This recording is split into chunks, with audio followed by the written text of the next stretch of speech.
안녕하십니까. 안녕하세요. 이용일 토마스 신부입니다. 네, 좀 오래 걸렸죠? 그래서 오늘서부터 다시 또 녹화해 드리도록 하겠습니다. 시작 기도로 시편 7편 억울한 이의 하소연 바치겠습니다. 성부와 성자와 성령의 이름으로 아멘. 다윗의 애가 비냐민 사람 큐슈 때문에 야훼께 부르다. 야훼 내 하느님 주께 이 몸 피하오니 뒤쫓는 무리에게서 구하소서 살리소서. 사자처럼 내 목숨 앗아 발기발기 찢어도 아무도 빼내줄 리 없을까 하나이다. 야훼 내 하느님 그런 짓을 내 했다면 이 내 손에 부정이 있다 한다면 까닭없이 미워하는 자를 구하여 준 내가 악으로 손을 버세게 갚았다면 원수가 뒤를 쫓아 나를 잡게 하소서. 이 목숨 땅에다 짓밟게 하시고 내 이름을 흙바닥에 동댕이 치게 하소서. 주여 진노하시며 일어나소서. 원수들의 미친 분노 막아주소서. 차리신 재판에서 나를 위하여 일어나소서. 무백성 모여서 당신을 애워싸고 그 위에 높다랗게 당신은 앉으소서. 백성들의 심판자 야훼시오니 내 정의 내 진실대로 주님 밝혀주소서. 불신자의 죄악은 다하여지고 의인일랑 굳건히 하여 주소서. 마음을 속속들이 헤쳐보시는 공의로우신 하느님이시여. 하느님은 내게 있어 방패이시니 마음 고든 사람을 살리시도다. 하느님은 의로우신 판관이시니 날마다 을르시는 주님이시다. 회개하지 아니하면 그 칼을 가르시고 활을 당기시어 겨누시리라. 무찌를 연장을 장만하시고 화살촉을 불에다 달구시리라. 보라, 악심을 잉태한 자가 죄악을 몸가져 음모를 낳았도다. 허방을 파 깊숙하게 만들었건만 제가 만든 구렁이에 제가 빠졌도다. 제 악이 머리 위에 되돌아오고 그 폭행은 정술에 떨어지리라. 야훼님 의로우셔라. 나는 찬양하리라. 지존하신 하느님 이름 고를 타며 노래하리라. 성부와 성자와 성령께 처음과 같이 이제 항상 영원히 아멘. 성부와 성자와 성령의 이름으로 아멘. 네, 안녕하세요. 네, 저번 녹화가 9월 중순쯤에 있었는데요. 이제서야 다시 녹화해서 올려드리게 됐습니다. 그동안 좀 많은 일들이 있어서 살짝 늦어진 감이 있는데요. 늦지 않도록 열심히 하겠습니다. 네, 이쁘게 봐주시기 바라겠습니다. 네, 오늘은 무슨 말씀을 드릴까 좀 고민하다가 다른 걸 좀 생각을 해봤어요. 뭘 생각해봤냐?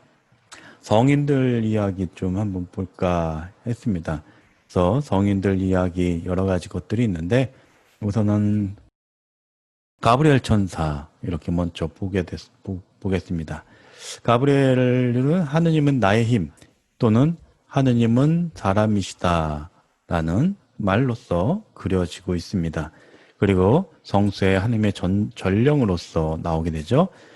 수호 성인으로는 통신업, 원거리 통신업에 종사하는 사람, 라디오 기사, 집배원, 대사, 저널리스트, 배달부, 우표, 수집가의 수호 성인 뭐 등등등 있고 다른 성인은 대천사 미카엘과 라파엘이 있습니다. 같은 대천사 계열이죠. 4대 천사 해서 우리가 알 수 있는 천사의 이름은 네 사람입니다. 그래서 미카엘, 가브리엘, 라파엘, 우리엘 이렇게 4대 천사가 있고요. 에녹스에 보면은 사리엘, 라구엘, 라미엘 이렇게 또 나오기도 하고 정교에서는 셀라피엘, 이헤후디엘, 바라키엘 또 등등이 있습니다. 그래서 우리가 천사 이렇게 볼 때 어떠한 천사를 볼 때 하느님의 전령, 하느님의 심부름꾼 이렇게 생각하시면 되지 않을까 싶습니다. 지금 보시고 있는 이 화면도 마찬가지로 천사들의 모습을 그린 그림인데요. 천사들은 약 1000년경서부터 공경을 받아오기 시작했고요. 축일은 9월 29일 대천사 축일 있죠. 그래서 대천사 죽일 때 이 세 천사들과 함께 이야기하고 있습니다. 그래서 흔히 가브리엘은 수태고지 성모님께 잉타심을 알리는 그 수태고지에서 많이 나오게 되는 천사가 바로 가브리엘입니다. 그래서 여기 보시면은 대천사 가브리엘은 교회를 지키는 문지기들의 지팡이를 들고 있다. 또 지팡이는 고대 천사의 상징으로서 이렇게 문지기처럼 이렇게 지팡이를 들고 있는 걸 볼 수 있습니다. 그래서 수태고지 즉 성모님께 찾아갔던 천사가 바로 가브리엘 천사입니다. 예. 그래서 미카엘 천사를 보면요, 미카엘은 요한묵시록에서도 나오죠. 미카엘 천사 용을 때려 눕혀서 수많은 사람을 구해낸 그 모습도 나타나고 있는데요. 미카엘 천사와 미카엘 천사의 그 모습들을 보시면은 이제 용을 밟고 무찌르는 그런 동상들이 많이 있습니다. 그래서 사탄을 짓밟는 대성 미카엘 대천사상하고 나오는데요. 누가 하느님 같으랴라는 뜻으로 kyrios 새겨져 있다고 합니다. 그래서 하느님이고 또한 이슬람교에서도 모하메드 계실 전은 가브리엘에게 이 일인자리를 내주었다라고 하는데 그게 저기 이슬람교 쪽 얘기고요. 또 뭐 수많은 설화들이 그렇듯이 순수하게 그리스도인 성경에 근거한 것은 별로 없고 전승이나 미술 작품 또 판타지 소설 등으로 나타나고 있습니다. 그래서 믿거나 말거나라고 생각하시면 되겠습니다. 또 천사를 한번 볼게요. 천사를 보시면은 3대 천사, 4대 천사, 7대 천사 뭐 중중중 나오죠. 천사 목록, 천사의 계급 좀 보겠습니다. 그래서 천사의 계급은 우리 카톨릭에서 발전한 개념이고요. 민간 신학이 활발했던 고대와 중세를 걸쳐서 천사학을 연구하는 학자들에서 제시되었다라고 나옵니다. 그래서 천사학이라는 학문이 있긴 있어요.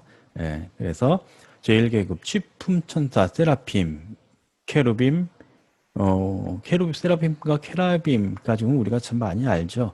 그래서 세라핌, 케루빔 많이 쓰는데 1계급 취품천사, 2계급 지품천사, 3계급 좌품천사, 주품천사, 5계급 역품천사, 6계급 능품천사, 7계급 권풍천사, 8계급 대천사, 9계급 천사 이렇게 해서 이렇게 천사의 계급을 나눈 것은 디오뉴시오스가 이렇게 나누었다라고 전해주고 있습니다. 그래서 카톨릭 전례에서 쓰인 이름은 카톨릭 전례에 쓰이는 교회 라틴어와 종교의 중세 그리스어를 토대로 하고 있습니다. 그래서 뭐 여러 가지 뭐 이야기들이 있는데 그것은 어떻게 보면은 전설이라고 생각할 수도 있고요. 그리고 전설이라고 생각하시면 되겠습니다. 그래서 전통적으로 천사는 9등급이 있다. 그리고 9등급에는 세라핌, 케루빔, 좌품, 주품, 역품, 능품, 권품, 대천사, 천사라고 나눈 고대 신학자들, 구품 천사론이죠. 9등급이 있는 천사들이 있다라고 이야기도 하는데, 글쎄요. 그게 교회에서 정식적으로 교리로 확정된 것은 아니고 그냥 전승에 따르면 그렇다라고까지 보시면 되겠습니다.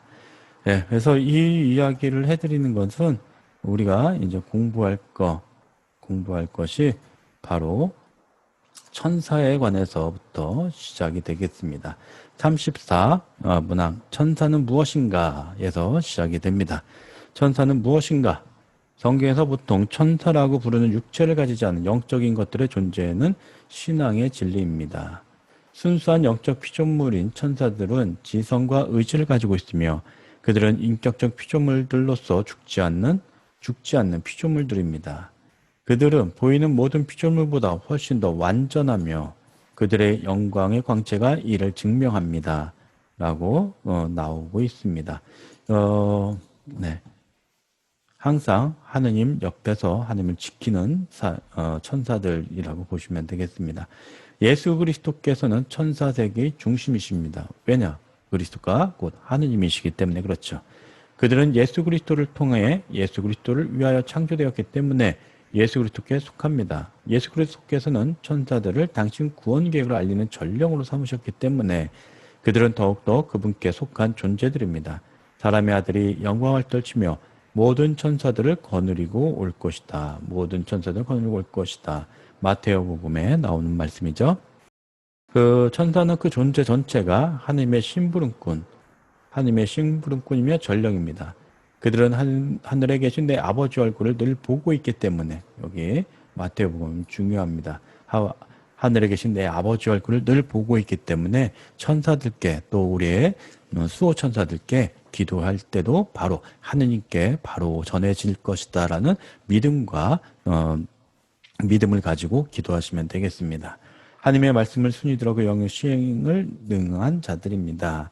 하나님의 심부름꾼 이 천사들은 창조 때부터 구원 역사의 흐름에 따라 줄곧 이 구원을 멀리서나 가까이서 알리고 이 구원 계획의 실현을 위하여 봉사하고 있습니다. 천사들은 영적인 존재로 하느님의 뜻을 전하고 보호하고 인간을 위해 하느님께 기도합니다. 바로 이러한 이유에서 교회는 천사들의 전례력을 안에서 기억합니다. 즉 성경에 명시된 성 미카엘, 성 가브리엘, 성 라파엘 대천사 축일과 수호천사 기념일 10월 2일에 천사들을 공경하는 것은 가톨릭 교회에서 천사를 공경하는 것이 전례 안으로 들어온 이유가 되겠습니다. 35. 우리 인간은 하늘에 있는 천사들과 어떤 관계를 맺을 수 있는가? 우리 인간은 천사들에게 도움을 청하고 하느님 앞에서 우리 인간을 대변해달라고 부탁할 수 있고 사람마다 하느님으로부터 수호천사를 얻습니다. 자신과 다른 사람들을 위하여 수호천사에게 기도하는 것은 유익하고 의미 있는 일이며 천사들은 소식 전달자나 도움을 주는 동반자로서 그리스도인의 삶에 영향을 끼칠 수 있으며 그리스도교 신앙에서 천사는 뉴에이지 영성이나 그 밖의 여러 형태의 비밀스러운 종교에서 이야기하는 천사와는 아무런 관련이 없습니다. 아무런 관련이 없다라는 것. 그 전설적인 이야기들이나 카더라라는 이야기들이라고 생각하면 되겠죠. 그래서 우리가 일반적으로 일반 사회에서 듣는 천사들 그런 얘기들은 우리 교회하고는 상관이 없다라는 겁니다. 오로지 교회하고 상관이 있는 것은 천사들은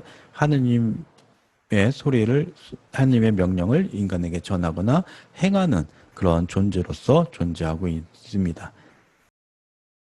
36. 악마는 무엇인가? 천사가 나오면은 바로 악에 대한 이야기도 같이 나오겠죠. 성경과 교회 성전은 악마 또는 사탄, 마귀 여러 가지 말로써 불리죠. 타락한 천사에 대해서 가르치는데 그가 본래 하나님께서 창조하신 선한 천사였으나 그들 스스로 악하게 되었습니다. 그들은 하나님의 계획과 예수 그리스도를 통하여 이룩된 하나님의 구원 사업을 가로막고 봉사하기를 거부하면서 우리 인간을 자신들의 반역에 끌어들이고자 애쓰는 타락한 천사들입니다. 즉 우리가 기본적으로 생각할 때 선하신 하느님에게서 악한 것이 나올 수는 없습니다. 즉 천사들은 선하게 태어났지만 스스로 타락한 존재들이라고 보셔야 되는 거예요. 그래서 하나님께서 모든 것을 다 창조하셨는데 왜 악이라는 것을 창조하셨느냐라고 반문하실 필요도 없고요. 즉 선하신 하나님께서 창조하신 모든 세상은 다 선한데 그 중에 스스로 타락한 게 천사들이다 라고 생각하시면 되겠고 알고 계시면 되겠고요. 또 인간도 마찬가지입니다. 선하게 창조되고 완전하게 창조된 세상을 인간이 욕심을 통해서 이것저것 이용하다 보니까 지금 환경의 위험까지도 오게 되지 않습니까? 그렇듯이 우리가 이기심을 가지면서 우리 마음대로 써야 된다, 쓸 수 있다라고 생각하는 순간 점점 하나님께서 창조하신 그 선으로부터 멀어지는 것은 아닌가 하는 반성을 좀 해봅니다. 이 타락한 천사들은 하느님과 하느님의 나라에 철저하게 거부한 영적 피조물들로서 하느님을 거슬러 예수 그리스도 안에서 하느님 나라를 증오하면서 세상에서 활동하는데 인간과 사회의 영적이나 물질적으로 피해 끼칠 수 있다 하더라도 이는 하느님의 섭리가 허락하신 것으로 이 허락은 하나의 커다란 신비이지만 하느님을 사랑하는 사람들에게는 모든 일이 서로 작용하여 좋은 결과를 이룬다는 것을 우리는 안다라는 로마서의 말씀을 참조하셨으면 합니다. 예수 그리스도께서 처음부터 살인자라고 부르셨던 자, 요한복음, 하나님 아버지께 받은 사명을 표기하도록 예수 그리스도까지도 유혹한 악마의 해로운 영향을 성경에는 증언하고 있습니다. 그러나 성경에서는 악마가 저질러 놓은 일을 파멸시키려고 하나님의 아들이 나타나셨던 것이다 라고 기록되어 있습니다. 즉 악한 게 나아가는 것을 거부하고 좋은 하나님의 창조 사업으로 돌려놓는 것, 그것이 바로 하나님의 아드님이 하시는 일 중에 하나라는 거죠. 악마가 저지른 일 중에 가장 중대한 것은 바로 인간을 하나님께 불순종하도록 거짓말로 유혹한 것으로서 어떤 것이 있을까요? 네, 그렇죠. 바로 아담과 하와의 창조설에 나오는 것이죠. 저 과일을 따 먹어라. 그러면 너희가 하느님처럼 된다라고 하느님의 말씀을 순종하지 않도록 유혹하는 것이죠. 그렇게 유혹하면서 어떻게 됐습니까? 하나님께서 여인에게 너는 왜 따먹었느냐? 남편에게 아담에게 너는 왜 그것을 먹었느냐 하자 저 여자가 그렇게 하라고 시켰습니다. 라고 그러고 하와에게도 너는 왜 그랬냐 하니까 저 뱀이 저렇게 시켰습니다. 라고 계속 책임 전가를 하고 있죠. 그리고 그건 모두 하느님께 불순종하는 모습으로서 나타나고 있습니다. 이와 같이 죄를 용서받을 수 없는 것은 하느님의 무한한 자비의 결함에 있어서가 아니라 그들의 선택으로 인한 결과이며 사람이 죽은 뒤에는 참회가 없는 것처럼 그들도 타락한 뒤에는 참회가 없기 때문입니다. 37. 인간의 영혼이란 무엇인가? 성경은 하느님께서 흙의 먼지로 사람을 빚으시고 그 코에 생명의 숨을 불어넣으시니 사람이 생명체가 되었다라고 기록되어 있습니다. 우리 창조는 바로 하느님께서 이루신 일인 것입니다. 그러니까 흙의 먼지로 빚어진 물질적인 사람의 육체가 생명을 얻어 살아있는 존재가 된 것은 바로 하느님께서 직접 불어넣어 주신 하나님의 생명의 숨, 곧 영혼 때문입니다. 즉 아무리 사람들이 흙을 빚어서 아니면 무엇을 만들어서 인간과 똑같이 만든다 하더라도 인간의 영혼만큼은 사람이 만들 수 없을 것입니다. 그것은 바로 하느님에게서부터 오는 것이기 때문이죠. 인간은 이 영혼에 힘입어 생명력을 얻고 인간이 인간일 수 있는 것은 육체에 영혼이 깃들여 있기 때문에 영혼이 없는 육체는 더 이상 인간이 아닐 것입니다. 즉 인간은 육체와 영혼이 몸과 영혼이 하나가 되어 있는 존재라는 거예요. 이렇듯 하느님의 모습으로 창조된 인간은 육체적이며 동시에 영적인 존재, 즉 육체와 영혼으로 이루어진 단일체입니다. 육체만으로도 영혼만으로도 인간일 수 없습니다. 육체만 있다고 하는 것은 바로 죽은 자들이겠죠. 그리고 영혼만 있다라고 하는 것은 바로 영적인 존재들, 우리가 이야기하는 돌아가신 분들의 그런 영들, 아니면은 그런 거라고 생각하시면 되겠죠. 그래서 그런 것이 인간일 수가 없지 않습니까? 하나가 돼야지만, 같이 있어야지만, 우리처럼 이렇게 살아 있어야지만 인간이라고 이야기할 수 있는 것이라 생각됩니다. 육체와 영혼은 인간에게서 온전히 하나입니다. 그래서 교회는 인간 안의 정신과 물질을 결합된 두 개의 본성이 아니라 그 둘의 결합으로 하나의 단일한 본성이 형성되는 것이다 라고 이야기합니다. 그래서 우리 교회에서는 두 개의 본성, 정신과 물질, 이 두 개의 따로따로 있는 본성이 아니라 그 둘이 하나 되어 있는 단일한 본성이 바로 인간이라는 거예요. 인간이 물질적인 육체와 영적인 영혼으로 하나인 존재라는 사실은 이 세상을 살아가고 있는 우리 인간의 처지를 잘 드러냅니다. 어떤 사람들은 모든 것이 물질로 되어 있다고 믿습니다. 이러한 경향은 특히 우리가 살아가고 있는 이 시대에 날로 강해지고 있으며 그런 사람들은 눈에 보이는 것만이 전부라고 믿기 때문에 자기의 겉모습을 예쁘게 꾸미는 데 전념합니다. 육체적인 건강이 인생의 전부라고 생각하고 인간의 삶은 이 세상에서 끝나는 것이라고 믿기 때문에 그렇습니다. 그러나 하나님께서 나에게 영혼을 직접 불어넣어 주시어 나를 창조하셨고 이 영혼으로 말미암아 하느님을 알고 사랑함으로써 하느님의 영원한 생명에 참여할 수 있다고 믿는 사람, 바로 신앙인들이겠죠.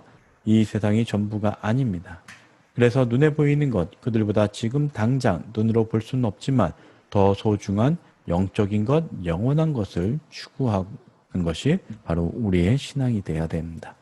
따라서 육체로 대표되는 물질에 끌려다니는 삶이 아니라 하나님께서 불어넣으신 영원히 육체를 끌고 가는 삶을 살게 해주시라고 기도하는 신앙생활, 영원히 주인이 되어 육체를 다스려 노력하는 생활이며 영혼을 거슬러 싸움버리는 육적인 욕망들을 멀리 위해 애쓰는 생활입니다. 바로 우리들의 삶이 돼야 되겠죠.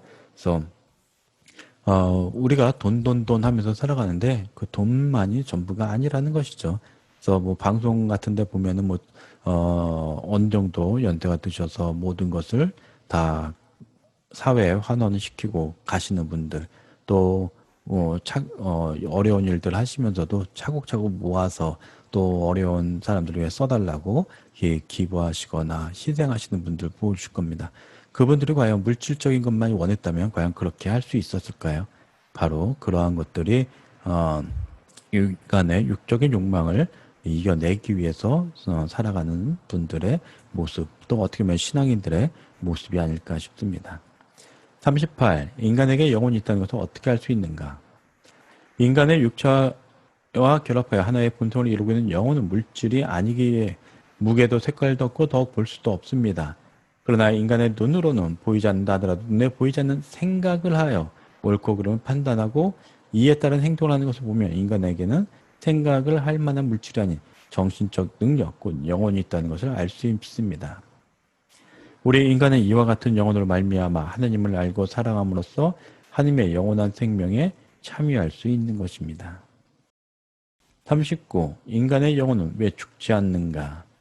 인간의 육체와 결합된 영혼은 인간의 죽음으로 육신과 분리되고 육신은 썩어 없어지지만 예수 그리스도께서 재림하실 때 예수 그리스도께서 이루신 부활을 통해 하나님께서는 우리의 영혼을 육신과 다시 결합시켜 주십니다. 이것은 인간 본성에서 나오는 영혼 불멸의 증거로서 영혼은 물질이 아니기 때문에 육체처럼 썩거나 닳아 없어지지 않고 죽습니다. 따라서 우리 가톨릭에서는 죽어 연옥에 있는 영혼들을 위하여 유령미사나 연도를 통해 기도를 드립니다. 우리가 생각을 해야 될 게 그겁니다. 여기에서 보시면은 육신과 분리되고 또 영과 육신을 다시 결합시켜 주시는 부활신앙이죠. 부활신앙 때문에 예전에는 화장을 금지를 했어요. 교회에서. 화장을 하면은 육신이 불태워진다라고 했기 때문에 그래서 전부 다 매장 문화였죠. 그래서 옛날 중세 때만 해도 성당에 가면 그 옆에 아니면 뒤에 또 무덤이 같이 존재하고 있습니다. 왜냐면은 바로 그 성당에서 세례를 통해서 태어나고 성당에서 장례미사를 통해서 돌아 죽기 때문에 그렇죠.